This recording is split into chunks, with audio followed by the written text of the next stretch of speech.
In this week's vlog, I want to talk about different perspectives. I'm sitting outside. I'm in the United States of America, visiting Jan's family, and a long overdue visit to them, and some ministry opportunities to preach and teach the word, and have some strategic meetings with leaders. And so my perspective on life's very different this week. Yesterday in Arizona, it was 43 degrees. Today in Texas, it's cooled off to about 37, 38 degrees. Here I am in glorious sunshine, already perspiring, having been out here just a few moments. Things are really, really different. So the perspective we have on life and the universe and a whole bunch of things is shaped by our context. Most of us live in the United Kingdom. We haven't been anywhere for maybe a year because overseas travel is so difficult, and so our perspective is shaped by what we see and hear from others around us and the media in our bubble. So I'm thinking about perspectives. I'm reading from my sister-in-law's lavender Bible. I'm not even sure that the books are in the same order in this Bible. Who knows? Quite a challenge to find your way around it when I'm so used to my own Bible.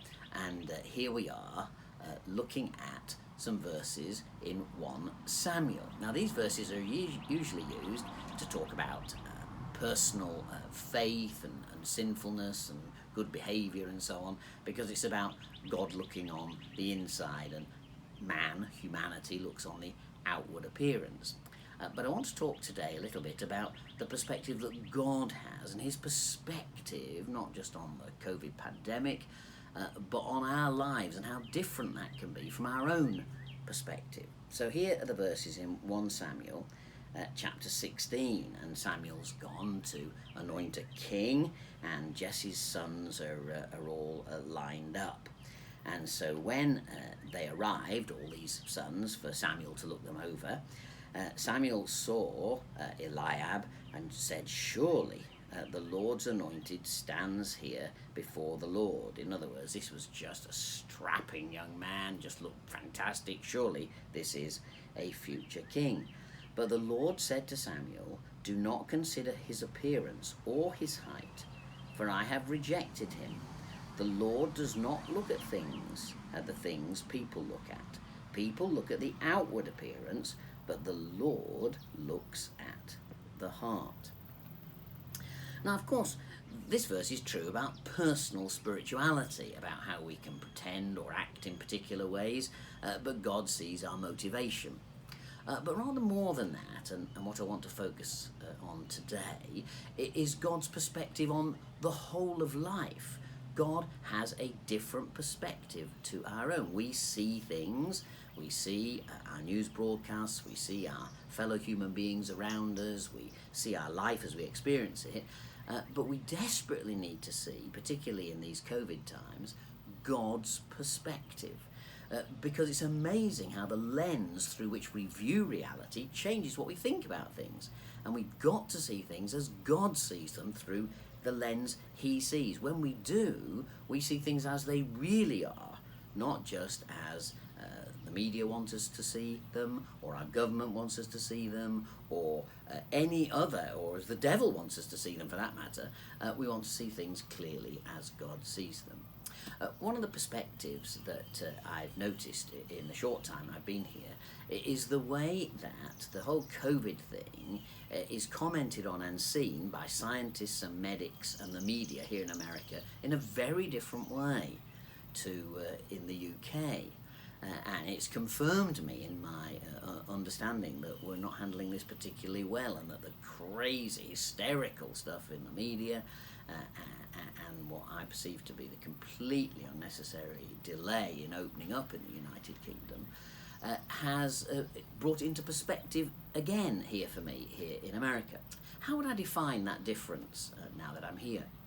I would say that the American media and the medics here and the scientists believe that the vaccines work, and in the UK we give the impression that we don't believe the vaccines work. Let me explain what I mean. It's very stark when you're here. Let's take the Indian variant, the Delta variant. The Delta variant's been identified here as a variant of concern, just like it has in the UK. But the response, far from being to panic, to delay opening up, is to say, I heard this on the news last night, the Delta variant is a variant of concern, but it's okay because the vaccines largely work against it. When you've been double vaccinated, these are going to work against this variant, so we're not going to slow opening up. The governor of California, who's been particularly cautious, opened up yesterday. Many of the states are completely opening up with masks on public transport, but basically every shop has the notice, something like, if you've been fully vaccinated, no need to wear a mask or anything and so on. If you've not been fully vaccinated, please would you consider wearing a mask. So there's a great absence of fear. People believe that being fully vaccinated is a wonderful protective thing. No mention of daily data of death, the R number nowhere to be seen. There's just a general absence of fear. And another way you see this is when you come back to the UK. When I arrived back in the United Kingdom, having visited a country, America, which is pretty much the same as the UK in terms of the prevalence of positive cases and the number of vaccinations, we're almost equivalent. I'm going to have to take a PCR test on day 2, another one on day 5 if I want to release earlier, then another one on day 8, and I'm going to have to isolate. But because in America they believe in the vaccines and they believe they work, when I arrived here, having been fully vaccinated, didn't need to quarantine at all or isolate. Of course not, because you've been completely vaccinated. So I get off the plane, no isolation, no quarantine, no PCR tests, nothing. And so it's very interesting to see that two countries that really are at pretty much the same point in the pandemic are taking totally different approaches to opening up of society. Now that perspective is interesting because you don't get that perspective in the UK. All you get in the UK is media that says America's got the greatest death toll in the world and so on and so on, without reminding us constantly that it's also got one of the biggest populations in the world. So it's interesting that the perspective we have does change our understanding of reality. And we're going to have to find a way as this pandemic unfolds, and if we're ever allowed out of the lockdown restrictions and we're ever allowed to travel again, given the fact that you're always going to lock down apparently every time there's a variant of some kind, it's hard to imagine that there isn't going to be a variant for now and forever. And so things are extremely difficult. The perspective of filming, for example, is much easier inside than outside. Outside, you get all sorts of distractions. You'll hear a plane going overhead or a car going past and so on.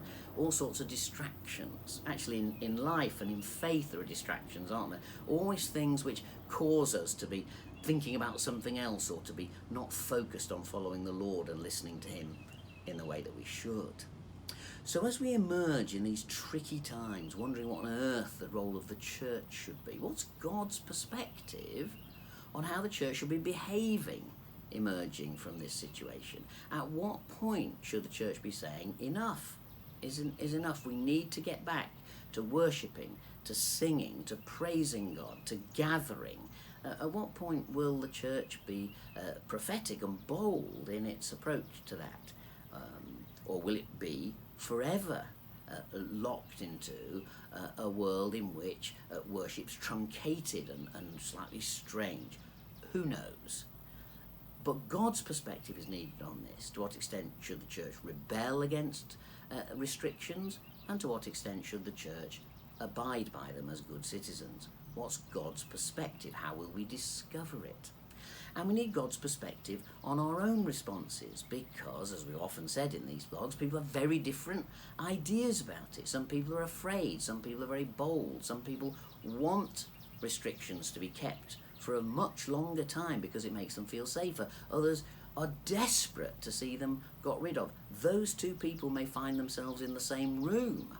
How will those two very different perspectives be reconciled unless both parties are even more desperate than expressing their own perspective to say, well, let's try and see God's perspective on this?